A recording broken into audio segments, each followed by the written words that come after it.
He said, I just think that Christians talk a good talk, and they like to force other people to follow certain rules, but they themselves don't follow those rules. That there's rules and laws in the Bible that say you're not supposed to eat pig, and Christians are walking around eating lots of bacon. I was very uncomfortable with that idea that the Old Testament was basically just some basketball hoop that's set 20 feet in the air, and God gives you a basketball and he says, all right, go dunk it.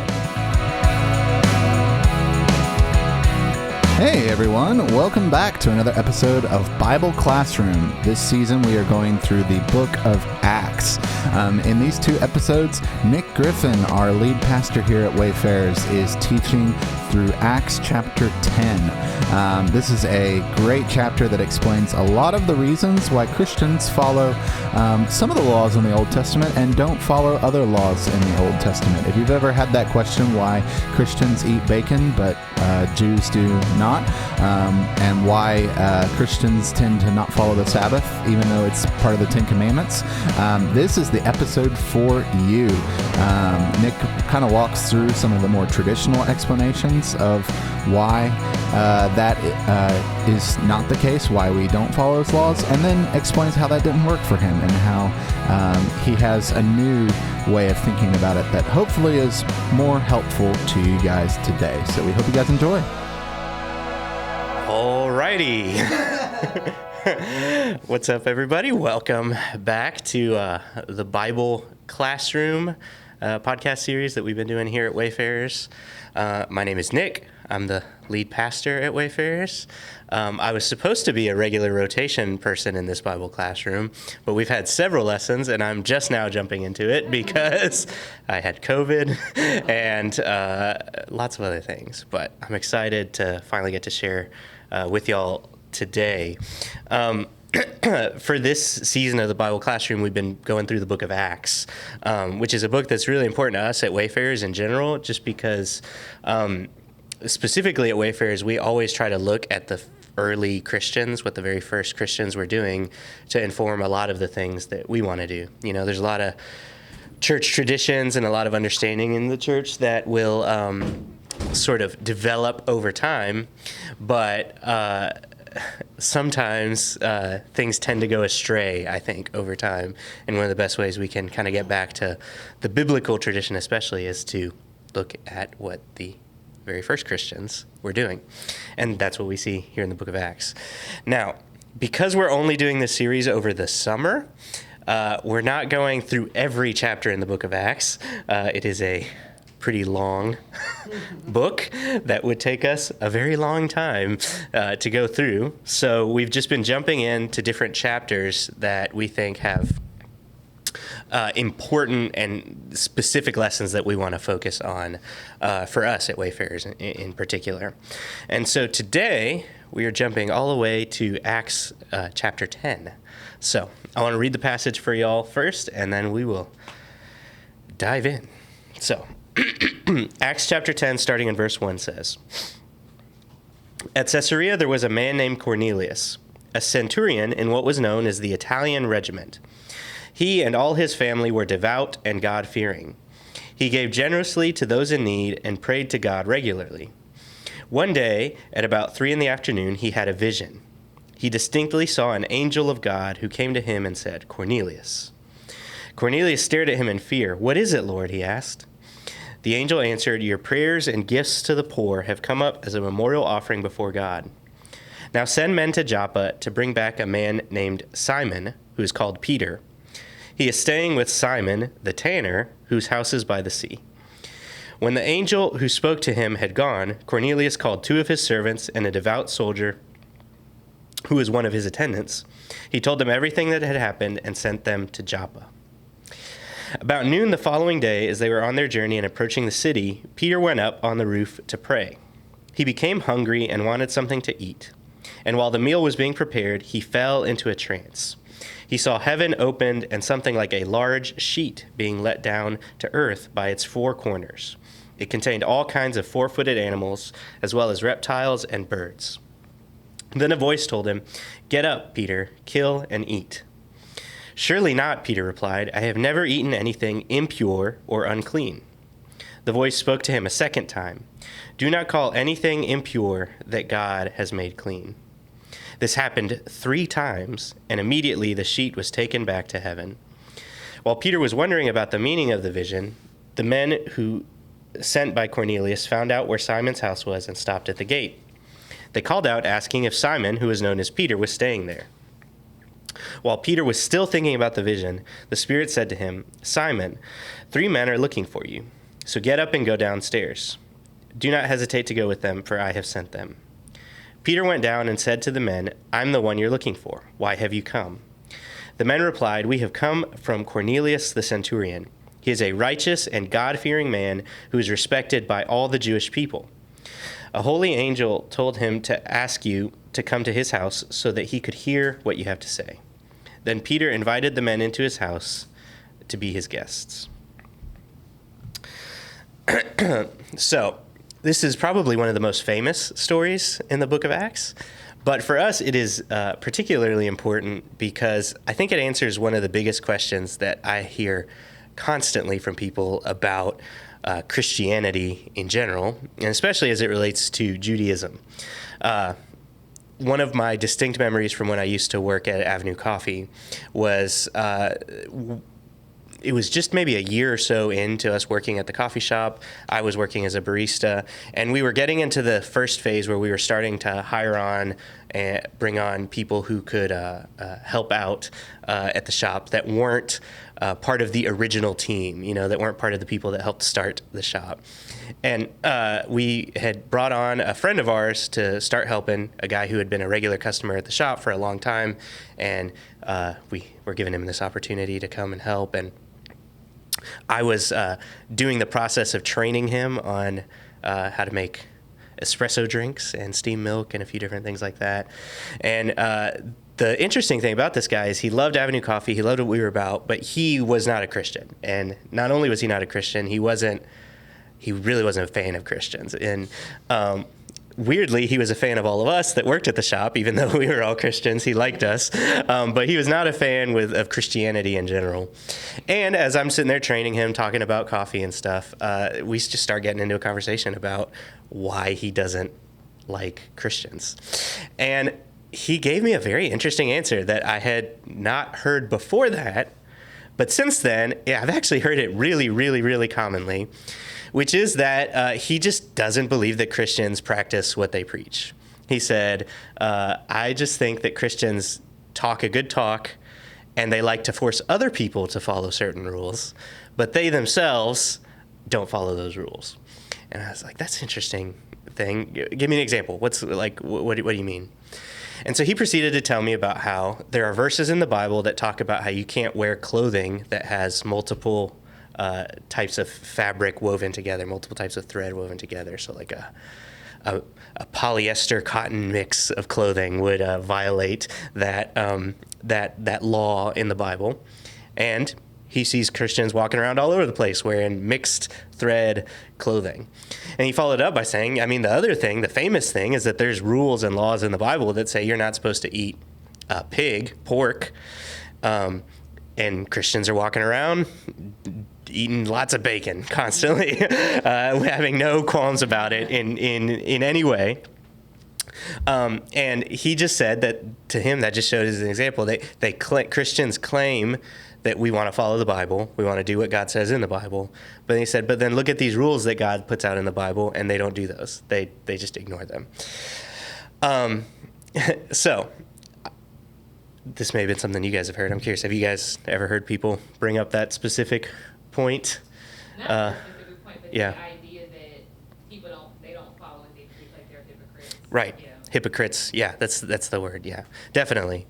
And so the interesting thing was I had just recently graduated Bible college, maybe a year out of graduating Bible college. And so I gave him at the time what was the Bible college answer, the answer that I had been taught in Bible college as to sort of why Christians do some of the things in the Bible and don't do other things in the Bible, especially as it relates to the Old Testament. Because most of the laws that he mentioned, the rules that God gives, the way in his wording, come from Old Testament, and specifically from the first 5 books of the Old Testament, the Torah, which in Hebrew just means instruction, correct? Torah means instruction, rules, how to live. Not rules specifically, but instruction and wisdom. Or teaching. Yeah. And so the explanation that I grew up hearing was that you can divide the Old Testament law into three types of instructions, three types of rules. They were ceremonial law, civil law, and civic law. Moral law. So ceremonial, civic, and moral. Civic/civil. Basically what that means is the easiest one to understand is the civic or civil law. Those are laws that have to do with just living in a country, rules for your king, rules for your judges, rules for what you should do if somebody cheats you out of money and how do you settle that in court. The laws that police officers enforce would be civil law. And they would say a lot of the Old Testament laws fit in the civil law category. Ceremonial law is specifically the laws that have to do with especially the work that was being done in the temple. So things that have to do with rituals, with how to worship God, with rules especially for the Levitical priests. That was ceremonial law. And moral law is laws that have to do with morality, with right and wrong, things that universally have to do with right and wrong. And so the Bible college answer that I was always given was that in the New Testament, God in some way or another abolishes the civil law and the ceremonial law, but keeps the moral law. And so our job as Christians was to go back through all of those rules in the Old Testament and categorize them and figure out which ones are moral laws that we still need to follow. The biggest examples are things like sex before marriage, things like lying. The 10 Commandments in general get categorized in the moral law category. But then other things like, having to build a fence around your roof, a parapet law, if you want to look into that one. Those are civil laws. We don't do that. And then other things like rules about, sacrifices in the temple. Those are ceremonial laws, so we don't have to do that. And for a lot of people, this is the explanation for Christians. Christians follow the moral laws in the Old Testament, but not the ceremonial or the civil law.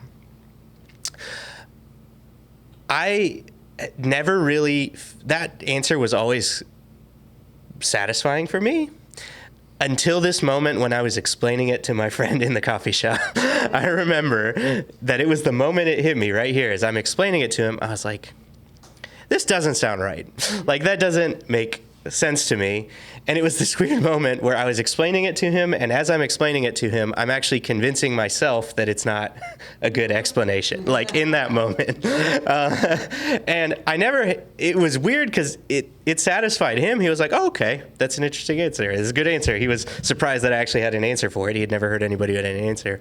But I actually did the opposite thing in just sowing a whole bunch of doubts in my mind that really honestly has persisted until, I would say, the last year. And the last year has been the first time I feel like I've finally started to get a good understanding of what I would say is a more biblical answer to why Christians specifically don't follow the rules about, why it's okay to eat bacon, basically. And I think this chapter really helps to lay it out for us. So Noah brought up in his intro to the book of Acts that the structure of the whole book is summed up in Jesus' command at the very beginning to go first to Judea, then to Samaria, and then to the ends of the earth. And so far, we have covered Judea. Noah talked about it with the day of Pentecost and the way that the church was reaching out to the Jews in and around Jerusalem and in the area of Judea. Ashley helped us by looking at them going into Samaria and starting to talk to the Samaritans, where you get the Simon the sorcerer and his attempt to buy the Holy Spirit. And so you can see the Christians have been following Jesus' command. They started in Judea, they followed it on to Samaria. This chapter, I believe, is where we start to get that last phase of the book of Acts, the to the ends of the earth. And specifically, this is where we see Gentiles receive the good news of the gospel, the good news of the kingdom of God, the good news of Jesus. And I love that it starts with this man, Cornelius. The very first verses say specifically that Cornelius was a centurion, so he's a soldier in the Italian regiment. But I love what verse 2 says, that he and all his family were devout and God-fearing. He gave generously to those in need and prayed to God regularly. His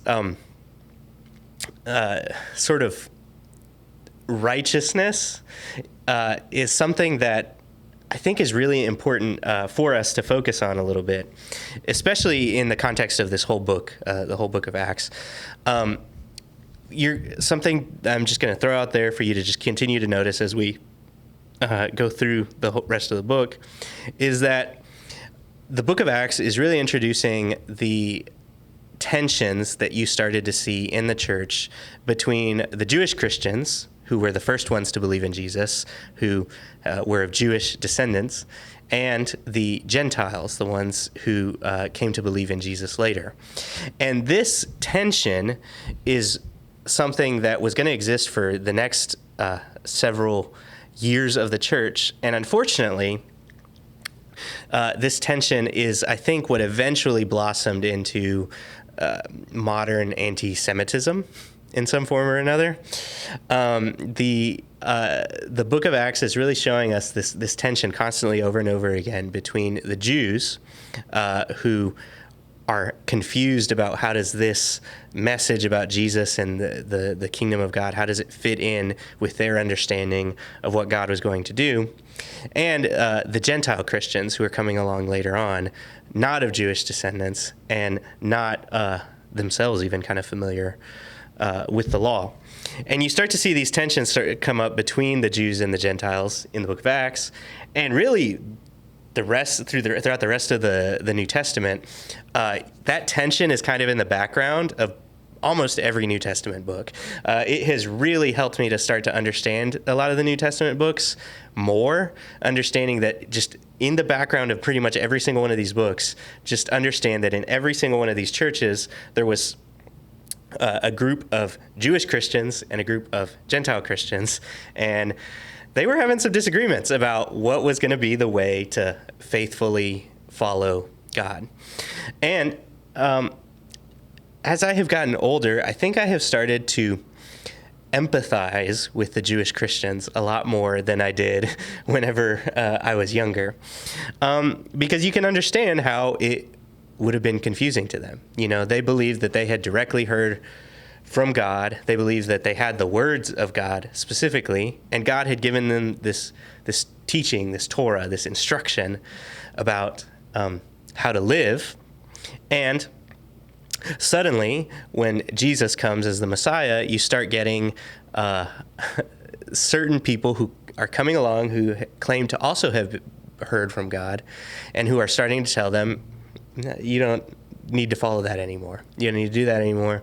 And these people who don't follow those rules, who don't follow those teachings, are actually good with God too. Like the relationship's been mended between the rule breakers and God as well. And I've just started to sort of empathize with why it's been so why it was so confusing for the early church, and why there was this kind of tension all throughout. And unfortunately, like I said, this did eventually blossom into a lot of the anti-Semitism, the anti-Judaism that you saw later on in the church specifically. Unfortunately, I think misunderstanding some of these verses in the Bible led a lot of people who are trying to follow Jesus, who are Christians, who are Gentile Christians, to start painting all Jews as the enemy. And unfortunately, you can really start to see evidence of it in the later church. Like I said, there's traditions that start coming on later on. Most famously probably is the reformer Martin Luther, who has, wrote down his actual thoughts, and you can find distinct writings that are heavily anti-Semitic, heavily anti-Jewish, and he would use verses from the Bible to evidence that. And he would say, look, here's Cornelius, he's a Gentile, but he's doing what God wants him to do. And then look at all of these Jews that keep coming up over and over again in the book of Acts, who not only are they not doing what they want to do, but they met Jesus himself, and they crucified him, and they killed him, and that became sort of the rallying cry of so much of especially European Christianity, was this sort of anti-Jewish rallying cry of these are the people who killed Jesus. And I don't think that it's a coincidence that Martin Luther was German, and that Lutheranism became the major flavor of Christianity in Germany, which then led to the horrific realities of the Holocaust and everything else that came later on. And so I only bring this up to say that I don't think that these questions are just abstract theology questions. I don't think that they're just like, that's just for you Bible nerds to figure out. I'm not going to worry about it. In general, I've started to really, really believe that what we think about the Bible and what we think about God really does inform our actions and informs how we justify the things that we do. Me particularly, unfortunately, I can think of a lot of times in my life where I had a misunderstanding about what God wanted me to do, and I know that I have hurt people that I really cared about because of some of those misunderstandings. So being able to rightly understand what God has actually said and what he actually wants us to do is important. It has ramifications. This isn't just, Bible nerd stuff. It can really lead, bad theology can really lead to a lot of human pain and suffering. So, what is the right way to look at this then?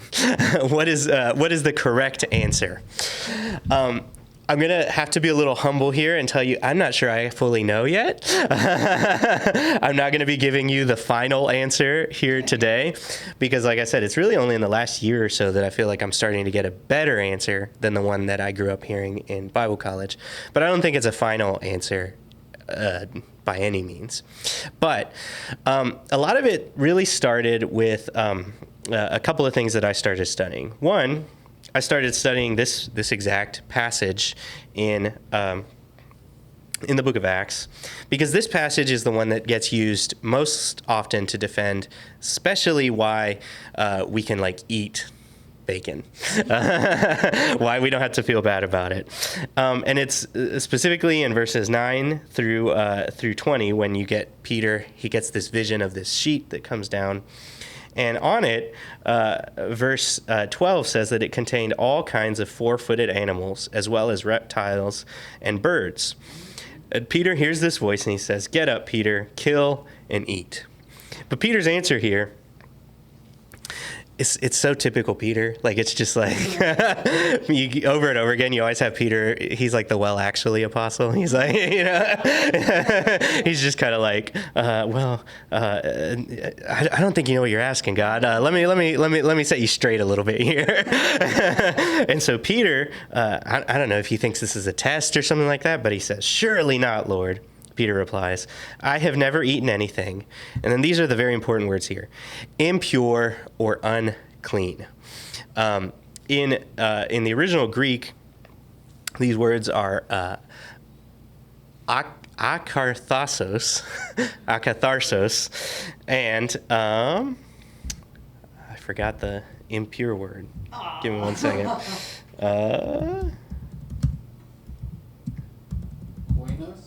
Koinos. That's it. Thank you. Thank you, teaching pastor Noah. So, akarthasos and koinos. They're two specific Greek words, the important one especially being akarthasos. It's the Greek word that we end up getting a lot of our English words like catharsis and cathartic, which is kind of like a cleansing of the negative stuff, the negative vibes. You're it's a catharsis, getting rid of negativity. But the English translation here of unclean is a great one. It's just a very literal translation. Katharsos means clean, and akatharsos, it's kind of like that beginning. If you put an a at the beginning of a Greek word, it means the opposite of, or alpha, I guess specifically. It's not an a. You get the opposite of clean. So this is unclean, and this is a word that was central to the entire Jewish life. I would say it's probably the word that they were the most obsessed with, especially in the first century, because a lot of the Old Testament laws specifically dealt with this concept, the concept of cleanness versus uncleanness.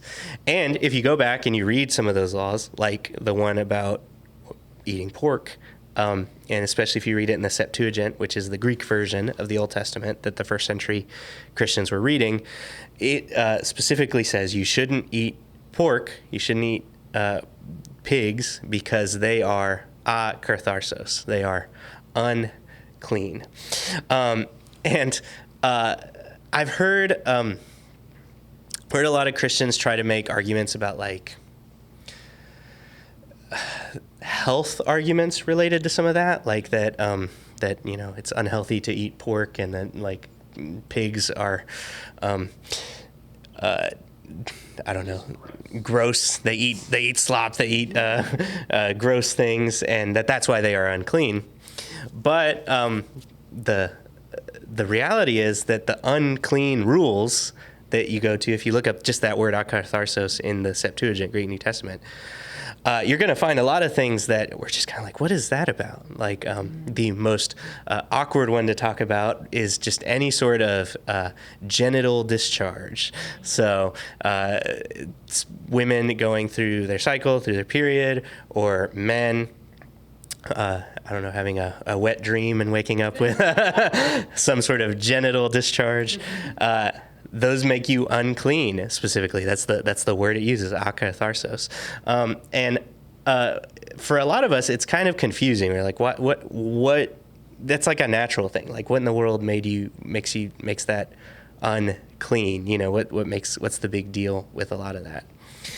And the answer for me started coming when I read a really good book that I would recommend to all of y'all, and the one I'm pulling I started to get a lot of my answers from, is a book that's called Jesus and the Forces of Death, and the author's name is Matthew Thiessen. Matt Thiessen, coincidentally, is also the name of the lead singer of the Christian pop punk band Relient K. And so a lot of people get confused and they're like, wait, did that, like the Relient K lead singer, did he write a book about Jewish food laws? But it's a different Matt Thiessen. This is a biblical scholar. He teaches at a school in Canada, and his book has just taken the like Bible nerd world by storm. It's one of those that like a ton of the podcasters I listened to kept mentioning it. Everybody was like, Jesus and the Forces of Death, most interesting book written this year. You guys have got to read it. Everybody's got to check it out. And it was one of those things where it's finally like, by like the 12th time I heard somebody reference the book, I was like, okay, I guess I'm going to have to go buy this book and read it and see what it's about. And Matt Thiessen specifically puts forth a understanding of the clean and unclean laws in the Old Testament that was brand new for me. It was something that I had never heard before. And he starts by explaining that this obsession with clean and unclean was not something that was exclusive to the Jews or exclusive to the Old Testament. Lots of times this is news for a lot of us. We, as Christians, think it's just like a Jewish thing to be like clean and unclean, that's like a thing that only they were worried about.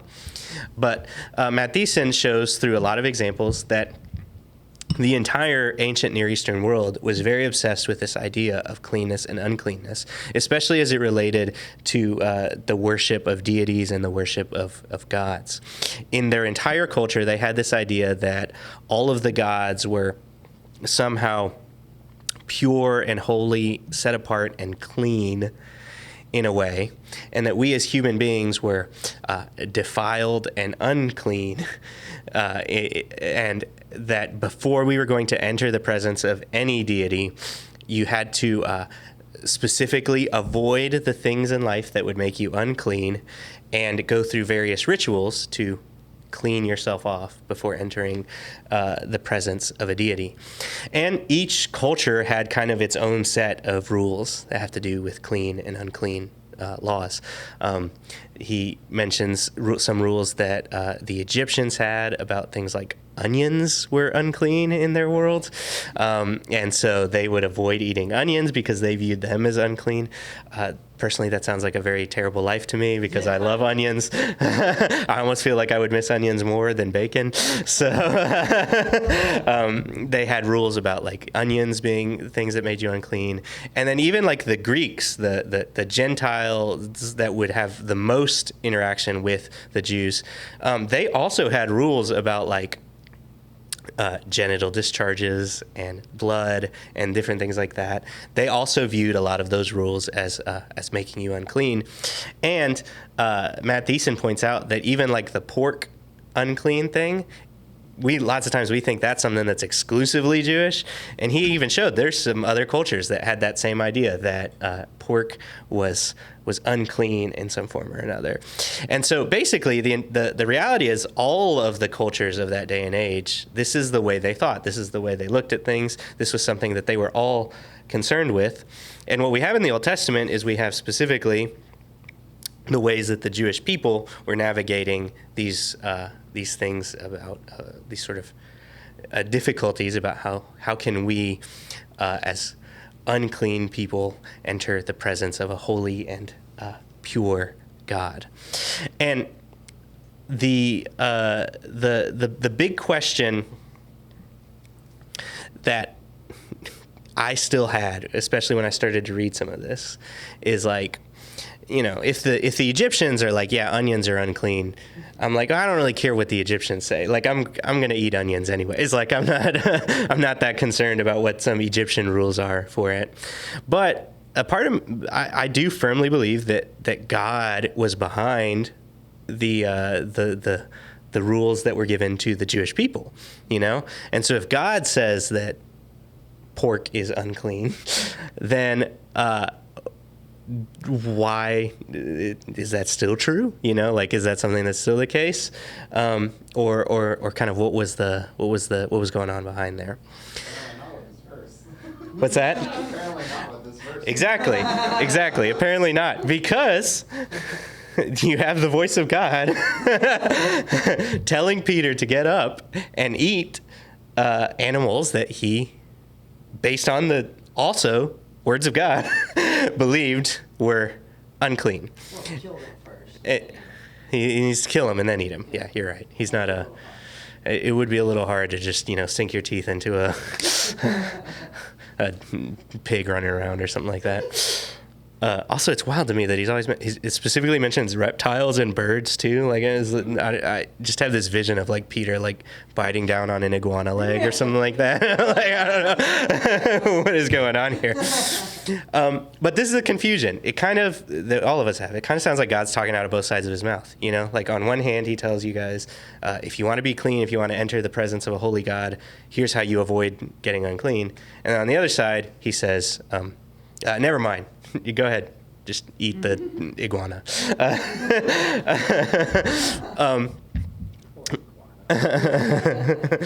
And whenever I used to bring this frustration I had up to other Christian leaders that I know, a lot of them, their answer was that, yes, it is God. It's seemingly saying sort of opposite things.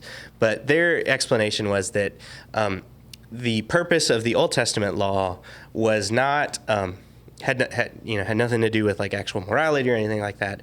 It was just supposed to set up a super crazy high standard of rules that nobody was going to be able to live up to, and the point of it was basically just to show you how much you suck and how you can't keep the rules, and that you need Jesus. And this isn't just something they've made up. There's some passages in Romans specifically and in the Apostle Paul where he does mention that he believes that the purpose of the law was to show us our sinfulness to a certain extent. And it is true that nobody was able to keep the law well. This is something that is going to come up next week as we look at the council in Jerusalem. You're going to see some Jewish Christians bring up that difficulty, that fact that they haven't been able to, like none of them have been able to keep the law. And so while I don't think that is completely true, I do think there are aspects of that are present there in that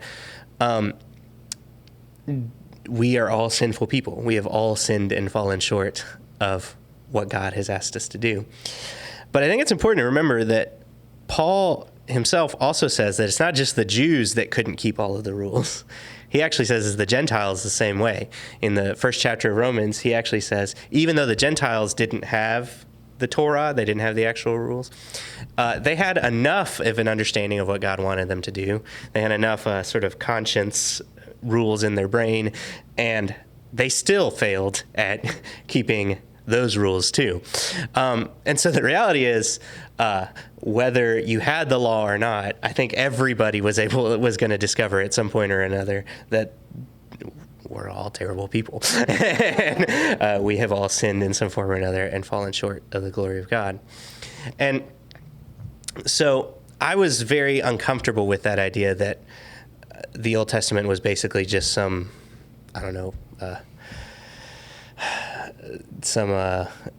like basketball hoop that's set 20 feet in the air, and God gives you a basketball and he says, all right, go dunk it. And you're just like, I can't. And he's like, I told you, that was the point. It was supposed to show you how short you were and how you weren't able to live up to this standard.